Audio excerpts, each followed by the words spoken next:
दोस्तों, आज की कहानी है सासू माँ आप ननद के लिए काम कर सकती हो तो मेरे लिए क्यों नहीं। दोस्तों, कहानी शुरू करने से पहले अगर आपने हमारे चैनल को सब्सक्राइब नहीं किया है तो सब्सक्राइब कर लीजिए ताकि आपके पास पहुँचे हर नया वीडियो।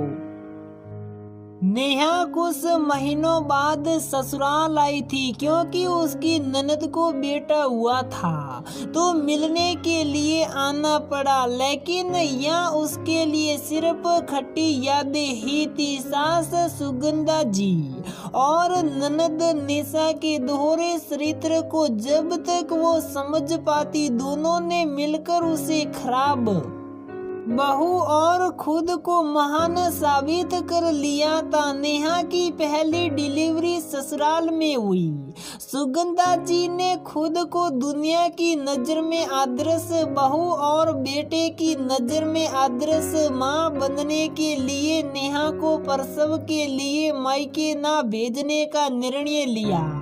लेकिन नेहा की समस्या ये थी कि बेचारी की बात पर कोई यकीन भी करने वाला था कि सुगंधा जी जैसी दिखती हैं दरअसल वैसी हैं नहीं। पूरे 9 महीने नेहा से घर के सारे काम कराए गए, ये कहकर कि घर के काम करने से सामान्य डिलीवरी होगी वरना ऑपरेशन करना होगा। लेकिन जब डिलीवरी का वक्त आया तो बच्चा ऑपरेशन से ही हुआ। सुगंधा जी को उम्मीद थी कि नेहा को बेटा ही होगा क्योंकि खानदान में सभी की पहली संतान बेटा ही है।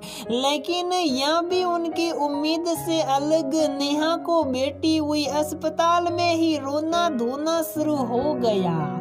जब भी कोई पूछता कि क्यों रो ही है, क्या हुआ, पहली संतान लड़का हो या लड़की क्या फर्क पड़ता है, तो सुगंधा जी कहती अरे नहीं, बहू के ऑपरेशन हुआ, बेचारी के कितना कष्ट हो रहा होगा, ये सोचकर रोना आ रहा है। जवाब सुनकर हर आने जाने वाला कहता कि नेहा तूने मोतीदान किए होंगे, जो ऐसी सास मिली तुझे कितना प्यार करती है। नेहा उत्तर में सिर्फ हम ही कह पाती क्योंकि उसको पता था कि किसी से कुछ कहकर फायदा नहीं। नेहा अपने पति से भी कुछ नहीं कहती क्योंकि उनके भी आंखों पर माँ के प्यार की पट्टी बंधी हुई थी और बाहर रहते थे तो फोन पर सारी बात संभव भी नहीं।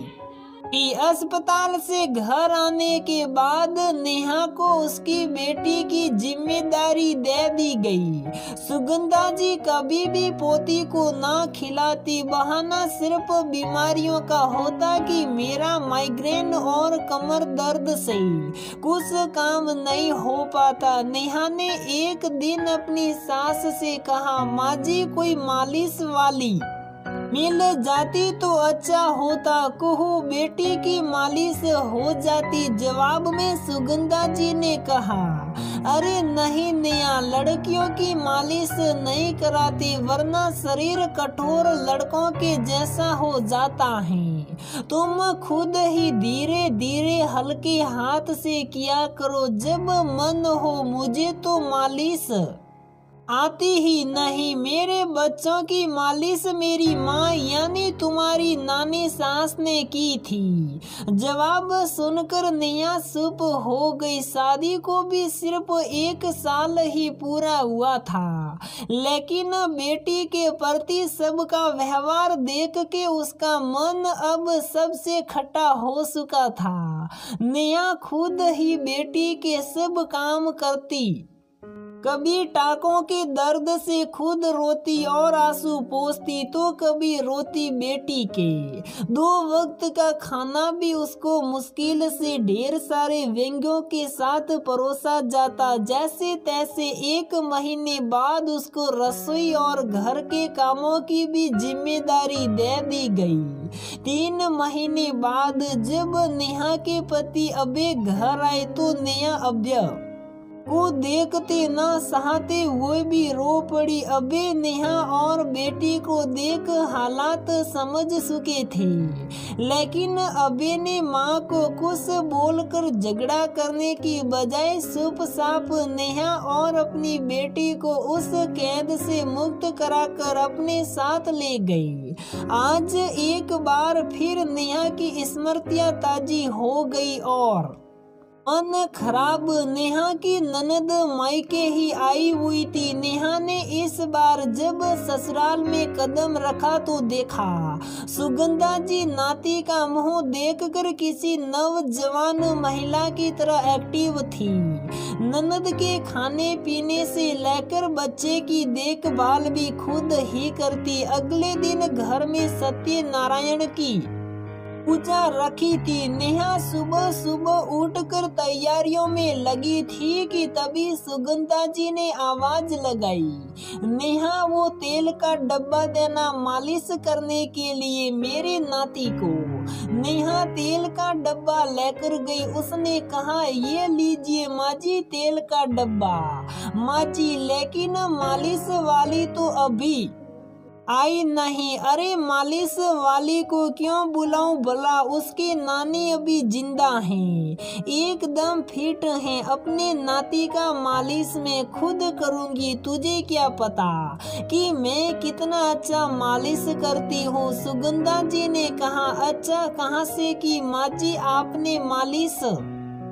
क्लासेज और आपका तो माइग्रेन से सिर दर्द और कमर दर्द भी होता है तो आप कैसे करेगी? नेहा ने कहा, अरे मुझे कोई क्या सिखाएगा, मैं तो पहले से ही अच्छा मालिश जानती हूँ। अपने बच्चों की भी मैंने खुद ही की थी। कोई कमर दर्द सिर दर्द नहीं, मुझे ये सब तो लगा ही रहता है। ये सब कोई बीमारी थोड़ी ना है। अपने नाती के लिए मैं एकदम फिट हूँ। तुझे नहीं पता तो खुद देखना कि कितनी अच्छी मालिश करती हूँ।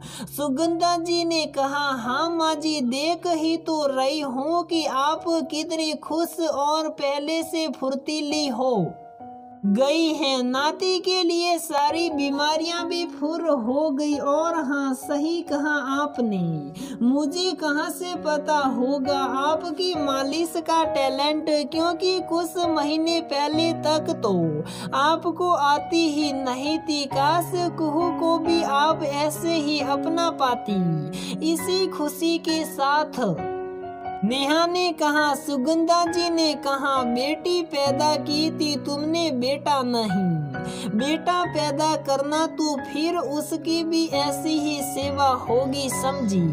लेकिन तभी उनकी नजर गोद में बेटी को लिए पीछे खड़े अभय ने दोनों की सारी बातें सुन ली थी।